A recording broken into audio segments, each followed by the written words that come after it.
What I would tell law enforcement to think about is they have these relationships and sort of the way we've always done it.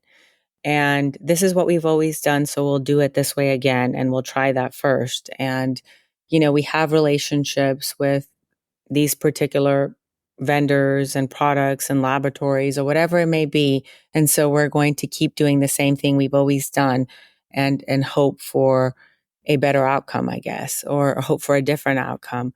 And I guess what I would say is this isn't about equity to technologies you've always used, vendors you've always used, processes you've always used.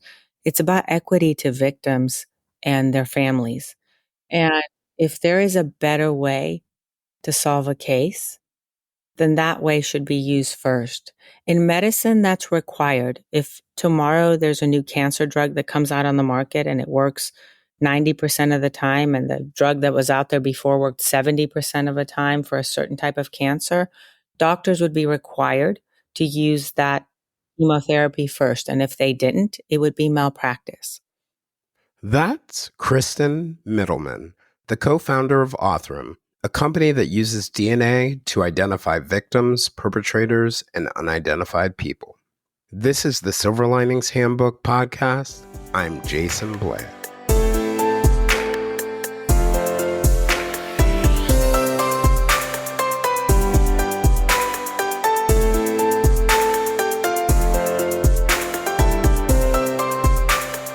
Kristen Mittelman and her husband David founded Othram, a company that's heralded for its pioneering work with DNA in 2018.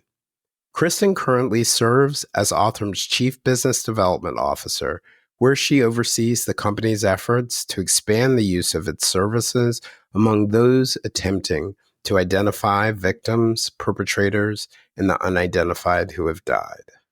Kristen's husband was a part of the Human Genome Project, an international research project that began in 1990 and was completed 13 years later.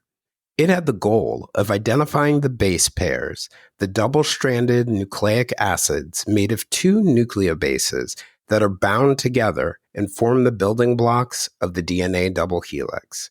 The project involved groundbreaking work on identifying, mapping, and sequencing all the genes of the human genome. Othram has been involved in solving so many cases that people thought were beyond help using DNA. As of late, when there's a breakthrough with DNA in a high-profile case, people in the criminal justice community openly speculate that that must have been Othram. Despite what's seen on television, DNA at crime scenes is often too degraded, too difficult to extract, or too microscopic that law enforcement and traditional private labs have a hard time making effective use of this genetic material. Othram focuses on extracting samples and using what's known as short tandem repeat and single nucleotide polymorphism testing. It also has developed an expertise in using forensic genetic genealogy, the concept of identifying relatives through the use of genetic databases to close unsolved murders and resolve disappearances and give a name to the unidentified.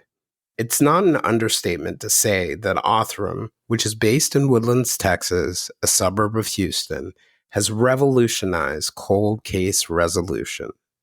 According to news reports, in addition to its work on many high-profile cases, such as identifying DNA at the scene of the disappearance of Brianna Maitland, identifying the victims and suspects in the Long Island serial killer case, identifying the last known victim of the Green River killer, and identifying DNA found at the crime scene of the 4 University of Idaho college students, Kristen, David, and their team have worked on many low-profile cases and have used crowdfunding to purchase lab materials and other resources so law enforcement doesn't have to spend its resources to do so.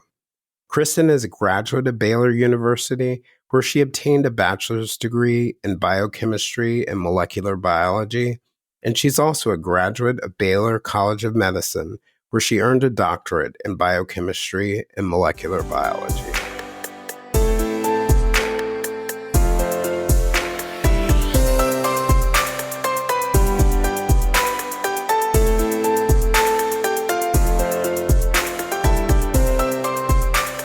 Kristen, I just wanted to thank you for joining, and I really appreciate your dedication to get here despite the fact that a hurricane hit Houston and Woodlands, where your office is. Um, and, I've heard about the work that Othram has done over the years, and over time just got more and more intrigued by it. I had a friend who, believes that she was the victim of Jerry Lee Jones, the suspect, um, who is known as, or the suspect in what's called the Redhead murders. And one of the things that she had mentioned to me about Othram, and was she really appreciated the fact that you guys were involved in identifying who some of the victims are. And then, of course, I saw you and listened to you on Brett and Alice's podcast, The Prosecutors, and I was really just struck in that podcast when you started talking about your mission. I didn't know a lot about your values as a company, and it just really stuck out to me, that you were really rooted, I think, rooted in this idea of being able to help and make a difference. So I just wanted to let you know I appreciate you, and I appreciate that you're here. I appreciate the kind words. And honestly, me being able to get our mission across on that podcast and in it, speaking to you or anyone means the world to me, because it truly is the why and why behind Othram. And it really is something we are all passionate about here at Othram. Hurricane or not, we're at work every single day. We make sure that we are here to help any law enforcement agency that needs help, any case that needs help. And I think our entire mission is to make the intractable cases, the impossible to solve cases, solvable. And I think that's something that comes with knowing what it feels like not to get justice, knowing what it feels like to have a loved one be a victim of a crime or have a loved one lost somewhere and not be able to get answers. And that's the heart and soul of Othram. On day, Yeah. the first we have these first principles, and the first principle at Othram is do what's best for the case, even if that means don't work the case here at Othram, don't accept it. And it's hard for people to understand, but honestly is, I think, what has made us so successful, so unified as a family, sort of here working together. And what's made this a lot more than a job. It's made it truly a way of life for all of us here. So thank you for realizing that. Yeah, well, it really aligns with my values. So, back in, I think it was April of 2010, I started a business that was focused on mental health. And two things I said to myself: we're never going to turn anyone away because of money. And the other thing that I said to myself, if we are the wrong person, even if we can make money off of it, if we're the wrong person for the job, we're going to find the right resources. And those are actually two of the things that really stuck out to me. When you brought up that idea of, law enforcement can come to you with a case, and if you don't feel like you can successfully do it and that you may exhaust what's available to be tested, you'll turn it away, maybe for a later date or if technology advances. And then the other thing that just had me taken aback, because I had never thought of it, you said on the Prosecutors podcast, you said if we were if we were in this to make money, we would all be doing something else. And I can't believe I hadn't really thought about that idea. Just thinking about David's background, his work on the Human Genome Project, you both, being doctors, that you could make so much more money doing so many other things. And so I was curious, what motivated you guys in this direction? Was it something from your lives or just your research? It absolutely is. It is that both of us, but actually almost everyone that is a key person here at Othram has, like I said, either themselves been affected by crime or have someone close to them that's been affected by crime. We've lived through some sort of injustice and realized that it was something that was going to continue. In 2018, I remember David had an exit from the medical lab he had built here in the Woodlands. And it was a really happy time. And I remember thinking maybe we can go travel for some time and take a little time off. We've always worked a lot. And like you said, he was part of the first Human Genome Project, the 1,000 Human Genome Project, and he is part of the team. Some of us here actually are part of the team that built the standards with NIST that the FDA uses today to do this type of sequencing in medicine and to make life or death decisions. And So so those National Institute of Standards and Technology standards over it, the overall standards? Okay. that our country uses today. So every time you go to a doctor and you get sequencing to tell you what type of chemotherapy might work best or to diagnose a disorder and pick treatment for you, those standards were built by a lot of the Othram team here. And so we were part of the medical field and the consumer field when they first started using this as, a way to do personal genomics and tell you something about your health. And we knew sort of the uphill battle it would take to bring this into another field. And I actually thought David had lost his mind when he came home and he said, I'm going to build a forensic lab of the future. And I thought, who's going to give you evidence? We've been in medicine our whole life. You know, Medicine is a more funded area than forensics. Everyone knows that. Consumer genomics was a very lucrative area at the time. I just thought, why in the world would you try to change the forensic flow right now and bring in genomics? It's going to be really hard to do. And he said, Kristen, if people are using our medical assays to run some of this forensic evidence. And yes, a case or two or five are going to solve every now and then. If you have enough DNA, if the mixture isn't mostly victim and it has more perpetrator DNA and it's easier to see, if you don't have contamination. But most of those forensic cases will never be solved. And even worse, they'll be destroyed. The evidence sequencing DNA is a destructive process. It consumes the evidence forever. You can't go back and do it again. And so with that destructive process, you can actually take away someone's last chance to justice if you use an assay that is inappropriate or doesn't work. And he thought, if we don't make forensics predictable, then people are not going to be afraid to keep committing crimes because most of the time they're not going to get caught. And Mm. we know that CODIS alone doesn't have a match most And of the that's the FBI's database that they use for DNA, right? That's right. That's when you Mhm. look at 20 markers and you upload it to the known perpetrator database and you try to get a hit with those known perpetrators to another crime. Unfortunately, when you have unidentified remains, which is a lot of the victim cases we work, those victims are not known perpetrators. And so they're not in CODIS ever. And when you have most of your cases, people that are committing the crimes have not been put in CODIS yet. So you just don't get a match. And so what you have is a case that's been tested for DNA, but hasn't given you an answer as to the identity of the victim or the perpetrator. And our technology works very differently.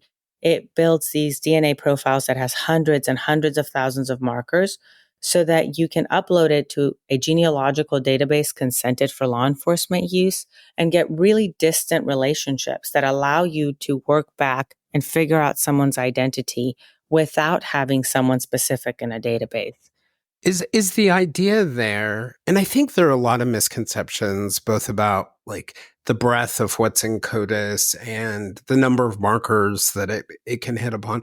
And I also think like there are a lot of misconceptions about the process of testing DNA. I think we kind of have, as a general public in our heads, like this idea that, oh, law enforcement has DNA, so they should test it. But we don't really think about the idea if that testing isn't necessarily successful or there are not enough markers to really upload it into a database, that it could be lost. And that's where we sort of sat pre 2018. Is that a fair sort of summary of where we were? Actually, where we were is people realized that CODIS alone, standard DNA testing that has been used across the country for all this time, was not sufficient alone to identify all these perpetrators or victims. And so they started to use these medical assays that we had built to try to infer identity using this genetic genealogy stuff, forensic genetic genealogy stuff. But the assay that they were using was built for fresh DNA, for DNA that when you go to the doctor and you give blood, there's a lot of Hmm? DNA there, right? And it's not Ah, contaminated and it's not degraded and it's put straight into a sterile test tube and stored in the right temperature and taken straight to a lab for testing.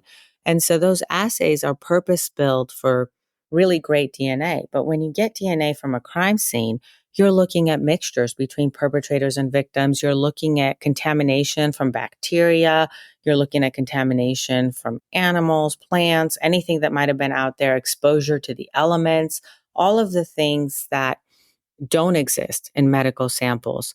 And mm, unfortunately, we had purpose built the medical assays to discard all that DNA. If it was fragmented and broken into pieces, discard it. If it was the smaller of the two contributors, discard it, right? And so I knew, and David knew, and most of us here at Othram knew that those assays wouldn't work most of the time. And it actually led us to feel like it was necessary to purpose build technology for forensic evidence. And right. So it had been developed, and you guys had been a part of developing it for a medical setting, and that's why it stuck out to you that this isn't necessarily the best way to do it. it was actually the wrong way to do it. And that's what Yeah. was being done. And it most of the time wouldn't give you an answer, but it would consume the evidence. And although you can call a patient back and say, can you come back for another blood draw? You can't call a perpetrator back and say, hey, we ran out of your DNA. We need some more. Could you swing by, drop some more off? The more DNA. So what happens is, unfortunately, they get away with that crime. And then there's another victim and another victim. And we really felt strongly that we would be able to identify every unidentified victim and we would be able to identify perpetrators the first time they commit a crime if the correct technology was built. And so we took a few years to build forensic grade genome sequencing, which is genome sequencing tailored for forensics, tailored to make those intractable samples more tractable. And I will sit here and tell you today on in 2024, we still cannot work on every piece of forensic evidence. We cannot. We have to say we're not ready because we're not certain we can bring value for quite a few cases. But we can work on a lot more than we could in 2019 and 2020. And we continue to get better every single month, every single year, and create more truth sets, we do more mock casework on the research side of Othram so that we can incorporate more and more evidence. But what we have done is we've made this predictable. We can tell law enforcement before we consume the sample and before we consume their budget that we are going to be able to help in their case and build one of these DNA profiles that will allow them to infer someone's identity. You had mentioned earlier that when David first brought the idea to you, sort of thought, and I'm summarizing your words because you didn't say this exactly, that he had lost his mind. Um, and but I imagine like starting a business carries all these risks, no matter what the business is. You know, starting something that no one else is doing enhances or increases the risk. Could you tell me a little bit about what it was like during the early years to when you had your first successful case? And I imagine there was a party after that. Oh, yes. There were a ton of no's. No's. We will never send evidence to you. Who are you? No. A ton of no's and a ton of closed doors. I actually told David once, you are jumping in a pool with no water head first. And you're telling me that it's going to be okay because if we build it, people will come. And I feel like, how do you You're know? like the last words of many failed business person. And he was just certain. He just said, well, we just have to build the right technology and grow it by just working with one agency, one agency, one agency, one case. And at the beginning, his strategy was actually give me that one case you've tried everything on. There's nothing to lose. You just have an empty tube of DNA. There's not much left, and you have no technology that would ever work with that little bit amount of DNA. And it would work. And then that agency would be mind blown and would send us another case and another case. And then eventually, when all those worked, they would send us their backlog of DNA cases and want to use it in even contemporary cases where they didn't have that CODIS hit. And I think that's how Othram grew. We started to build relationships with one agency at a time, one law enforcement agent at a time, working on their sort of white whale case. And I remember one day David said on the phone to a law enforcement agent, we work on cases that aren't impossible too, because he was trying to think of the most difficult case. And I remember laughing and thinking, it's true, but right now we're getting all of the impossible cases and trying to make them tractable. Because of the predictability of this, we have earned a lot of trust. We work with hundreds of agencies across the US at this point, and a lot of them are up on our website. If you go look at all our cases, it says which agency sent us the case. But there's hundreds. There's hundreds across the country. There's international agencies now in Canada, UK, Australia. It's pretty exciting. I hear it all the time, sort of like in the criminal justice and the law enforcement community now, especially in the last 2 or 3 years, where a DNA case will be solved, and it'll be some small amount of DNA, or it'll be an ancient case. And before it's even announced that you guys were involved, I'll see the speculation, right? Oh, it must have been Othram. It must have been Othram. That must feel good on some levels, that you've become the people that other people feel can do the impossible. Yeah, it feels incredible to be at the forefront of this. And honestly, I did. I doubted David, and I hate that I did, because the purpose behind this is so great. The impact that this technology could have is so immense, and I'll talk to you a little bit about it in a second. But I can't imagine doing anything more impactful, more purposeful. But I even my factual mind, my scientific mind, talked me out of it because I thought it was an impossible task. And Mm. David was just he was fearless. And I think a lot of us sit here often and talk about what made us make that sort of jump from lucrative careers to something that was such a gamble. Because we're not building a new company. What we were building is an entire new way to test forensic evidence, an entire new field, right? Yep. And Yeah, the kind of thing that normally a university would do, right? You don't have the profit concerns, you're just doing research. It's not normally something that a company would do, if that makes sense. but So maybe that's also part of it. Most of us here came from university backgrounds initially. I mean, David was an academic for years, and a lot of the other scientists here were academics for years. So maybe we had that academic mentality as part of us as well, that sort of drove us to want to research, to make things better, to drive sort of. But we realized that the government wasn't going to fund a new way to do forensic testing, because no one really understood why the old way didn't really work 100% of the time, why it wasn't the best way to do it. And I we had to show them. We had to show that if you do this in a predictable, robust, and scalable manner, you get a very different outcome. I imagine the beginning had to be a lot of education of people in a community that you weren't really coming from. How did that start? That must have been so difficult. It was. It was a lot. Like I mean it. It was so many no's that I honestly wasn't sure there was going to be a day of yeses. And it was just, and even when something worked, people were very skeptical about Othram and the technology. I know that you said that now people, when something works, people unanimously think of Othram. And yeah, I am so proud. There's a lot of pride that comes with that, I because can initially, I can I confess? So Yeah. when I first heard of you and I heard about it, I was like, this is way too good to be true. I don't trust this.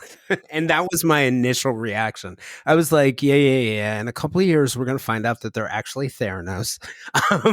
She But said that about me. I think I gave my very first CrimeCon talk, and I was so nervous to get up there and be the face of this technology because it does mean the world to me.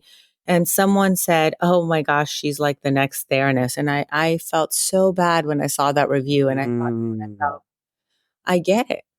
Um, it sounds too good to be true, but it's not, and it's not something that was built in a day or two. There's Envisioning the Future, Virginia Tech Highlights magazine that came out in 2011. Now, 2011, that's what, 7 years before the Golden State Killer, even, and yeah. where David says in his like the big old little quote they put out there, the caption in that magazine, he says, these markers that are used for cancer and instability should be used for forensics as well. This is something that we have been thinking about forever. Because originally, am I right about, and I might misconception here, that when you look at a database like the FBI's CODIS database or the way that we handled DNA in cases before, you looked at a narrow set of markers, right? Like not the full profile. Is that fair? That's That, true. And you're oh, also comparing it to those exact markers in known individuals. And right. so if you're in the CODIS database because you've committed a crime and you commit another crime and your DNA is tested, they will compare it to all of the DNA in that database and find you because you're already in there. And so they'll say, Jayson is responsible for both of these crimes. But what happens? Hopefully that never happens. Yeah, yeah, that doesn't happen, but it's my example for today. Right? But what usually happens is you have someone that's committed multiple crimes and their DNA is in the database. I'll take a contemporary example that we worked on, the Rachel Morin case out of Hmm. um, so when Maryland. Yeah, uh, Hartford County, I think. yes, so she was a mom of five and she was sexually abused and murdered on her hike in the morning. And when they entered that DNA into CODIS, what they saw is, oh, we have a match. The same man committed a crime a few months ago in California against this woman and her 9-year-old daughter. He attacked them at their house. And so they knew that the same person had committed the crime, but they didn't know the person's identity because the person's identity didn't exist in CODIS. Sometimes we've worked cases where there were 13 crimes connected in CODIS, or 12 crimes, or 5 crimes connected in CODIS, but there is no one's identity. That's when our technology comes into play. It's actually complementary to the forensic system that exists now because we can take that DNA sample, build a different DNA profile that has more markers, upload those markers to the genealogical databases consented for law enforcement use. We run FTDNA for forensics, the family tree DNA database, and DNA. Hmm. And so you can upload to that database and you can search everyone that has consented for law enforcement use. And what you get is really, really distant relatives and the distance between the person that left DNA at the crime scene and each one of those relatives. You can find out that someone's a fifth cousin to this person, a third cousin to this person, a fourth Hmm. cousin to this person.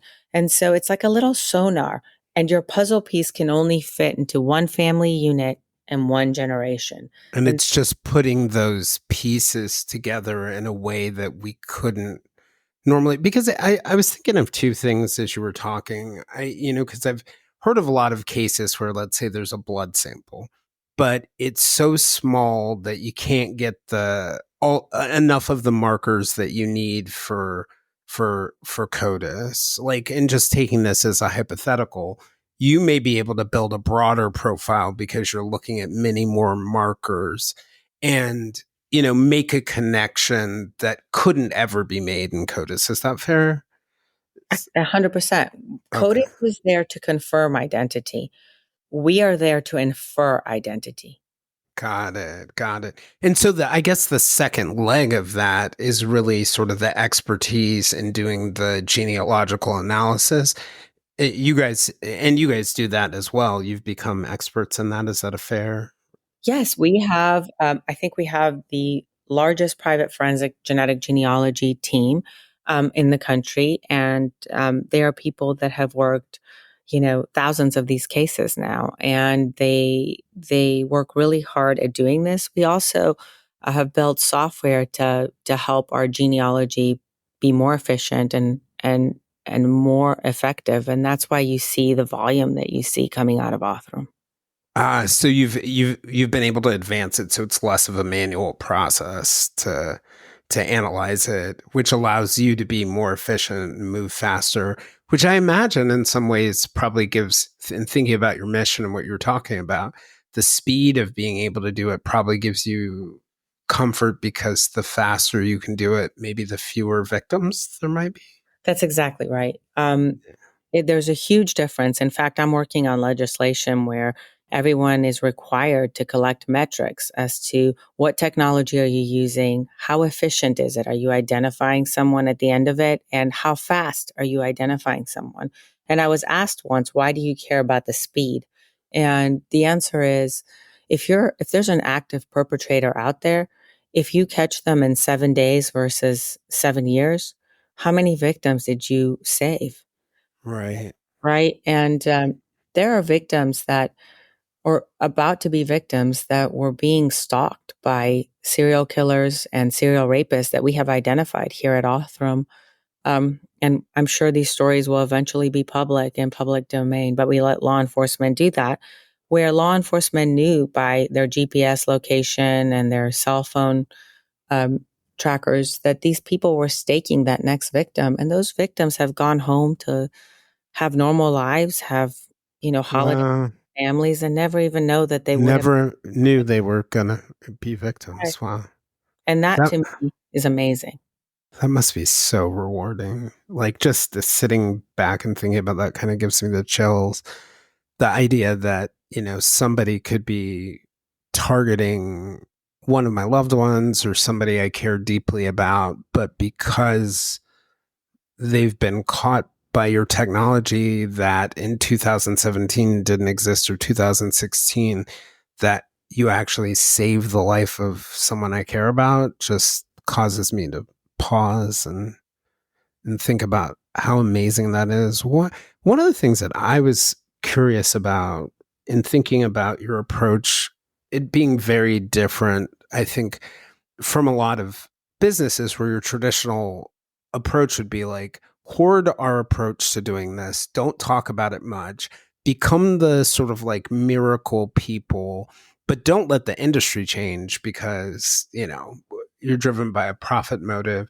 And one of the things that I had heard you say was you wish more laboratories started to take your approach to forensic science. Yeah. Tell me tell me about that. That's actually the goal. So, the Carla Walker Act is the first bill that we've helped sort of push through the federal government, and it has three parts. The first part is to create funding for testing for this technology because there's not enough funding to test all these cases, especially with new technologies. And the second part is to create funding, equal amount of funding, to be able to transfer this technology into state labs across the United States. And the third part is to collect the metrics we just spoke of. And it's hugely important to us. One, Othram in the world is incredible. And we've helped hundreds of people from becoming the next victim, maybe even thousands already. And we'll probably be able to help tens of thousands by the time, you know, next few years come by and the way that this technology is scaling. But we can't help everyone and we can't work every case.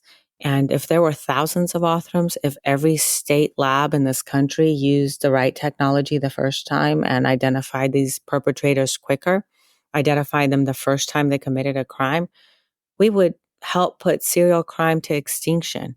We would help identify every victim out there that's unidentified and give their families answers and allow them to have their voice back and justice one day. And to us, that's a whole lot more important than any amount of money you could give us. Yeah.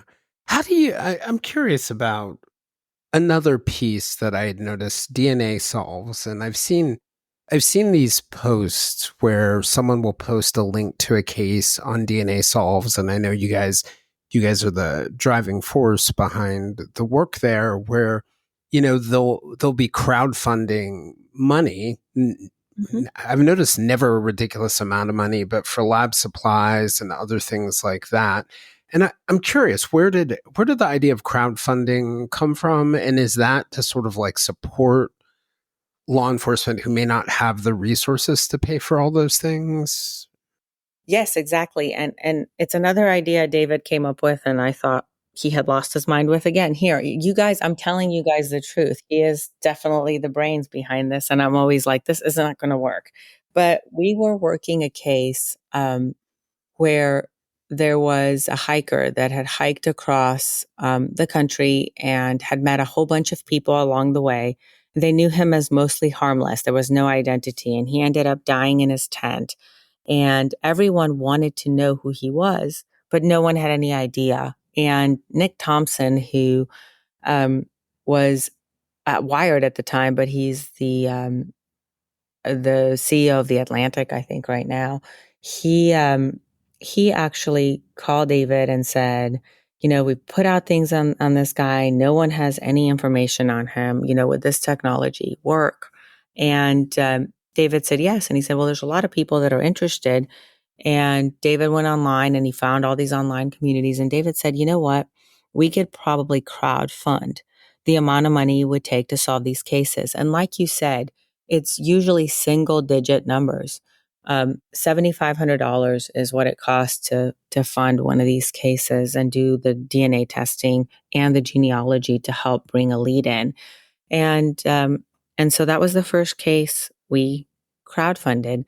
And within a day or so, a couple of days, it was immediately funded, and we were able to start the testing. And the testing pointed to a small town in Parrish, Louisiana. And even though it was a Cajun background and the genealogy would have taken a while, um, what we did, Nick Thompson and David put targeted ads on Facebook to that little town in Parrish, Louisiana. And within a couple of days, someone had called in the identity of mostly harmless. And so Mm. it was a really good example to show that you can answer these questions rather quickly, efficiently, and with very few thousands of dollars. There are hundreds of cases in Request today. Request is our law enforcement portal that have already passed feasibility analysis. That means we know we can bring value if we could test this evidence. And law enforcement want us to test the case, and there's no funding for those cases. And so the case of baby Angel Doe, David made national news a couple days ago with that case. There was Which an case is that? it's a it's a baby that was found murdered in Texas, and the AG had made an arrest about a week ago, and we posted it up on the DNA Solves or the recent casework on Othram, and there was no money for that case. That's a case that the crowd funded through DNA Solves. Many of our cases are still crowdfunded through DNA Solves, where people are pitching in $5 to a case that's in their area of interest, or a case that's a type of case they'd like to see solved, or someone that sees a missing person and they're missing someone and they're hoping that that's their missing person.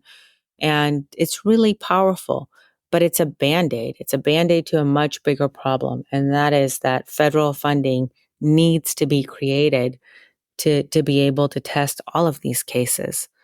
Um, Everyone deserves justice.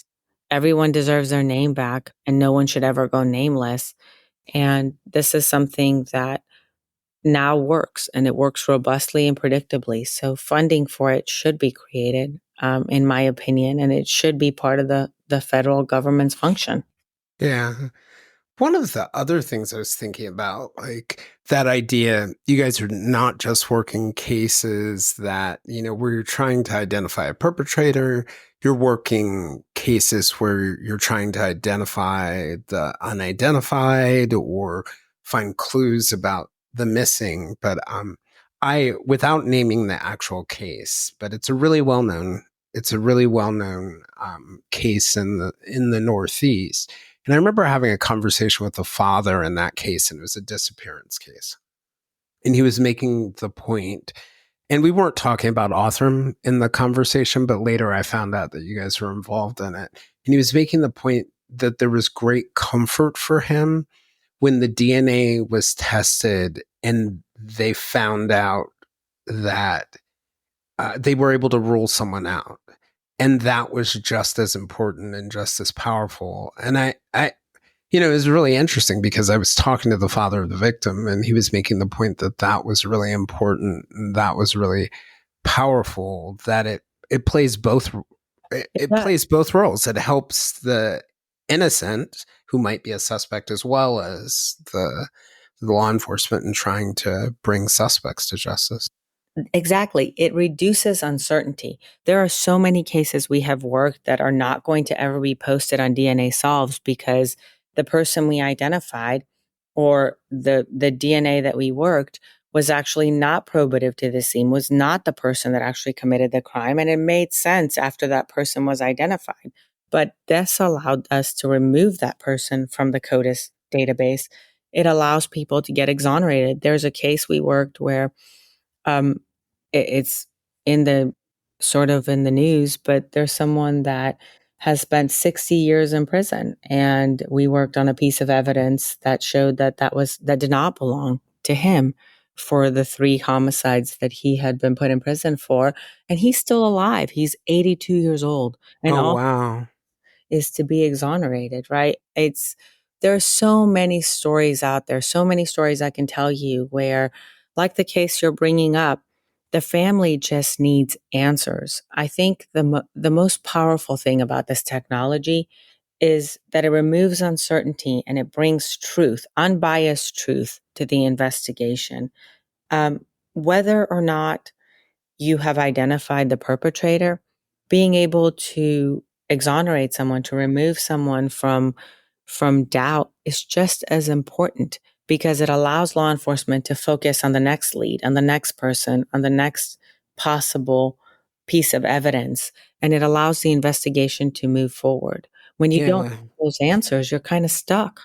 Yeah, I was yeah, in the example that I was giving before, the state lab was having difficulty with testing the DNA. You all stepped in. You were able to identify the DNA, and it was a person who had a reasonable alibi. And so that was able to take that the family found like such comfort in it, which I wonder, and I wonder, do you guys, because I think of like your average, laboratory worker at a state lab, you often don't get to touch or find out the reactions of the families. And I'm just curious whether do you get to see in your work the impact downstream for people, or do you get to hear from them? A Uh, lot. And that's probably my favorite part of the job. I'm actually surprised every day at how many family members actually reach out to us and want to come see the lab and see how the case was solved or how we worked on the evidence, want to say thank you, write letters to us, send cards, give us phone calls. And every story, it's so crazy because these cases are so different, but every story boils down to they have waited for such a long time for answers, and these answers have helped them turn the page. When something terrible happens to you or someone you love, I don't believe that you're going to get closure. I don't believe in closure in terrible situations like that. But what I believe is that the truth allows you to move to that next chapter. These people are all consumed by not knowing what happened to their loved one, where they are, or who committed a crime against them or someone they loved.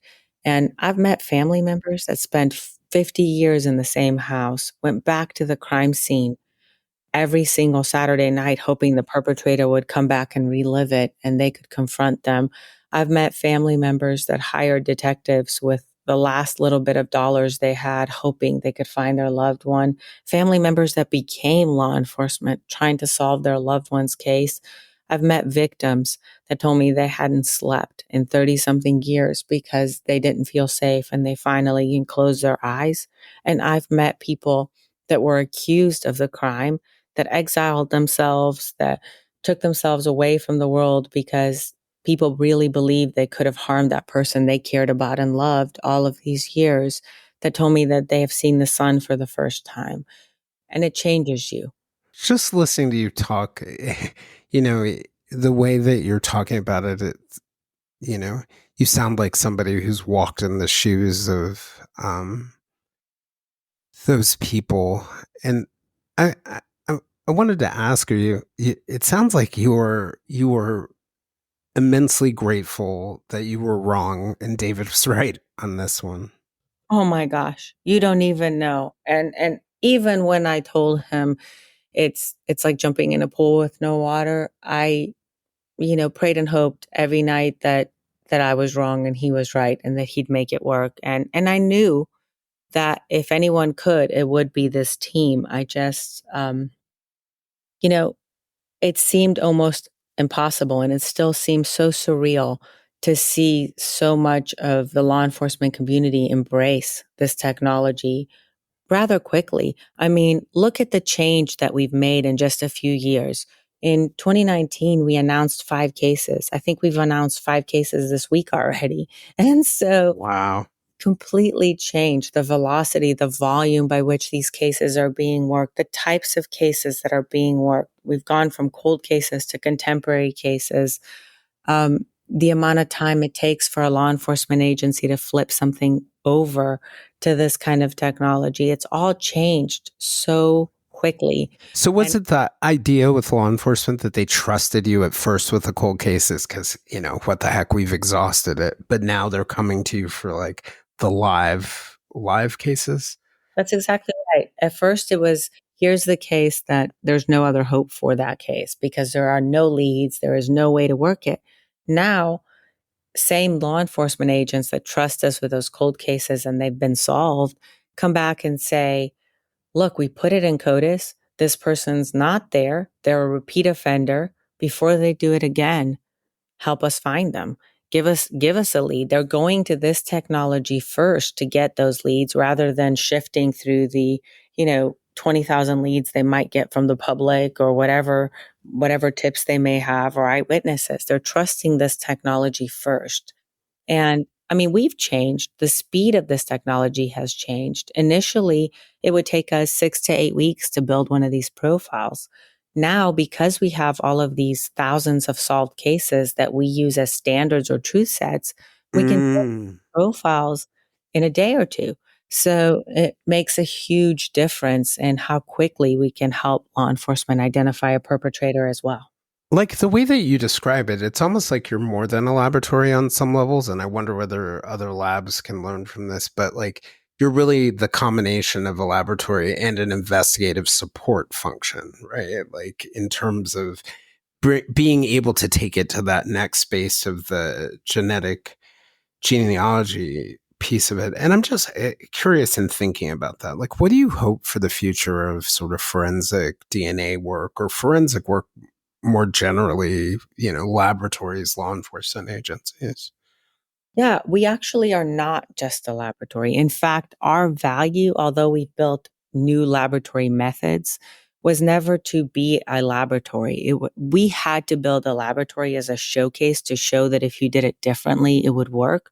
But our hope is that the state laboratories would be the laboratories and we could be sort of that overflow for those impossible, intractable cases that are still too hard, maybe, or don't fall within the certain categories that have already been worked through.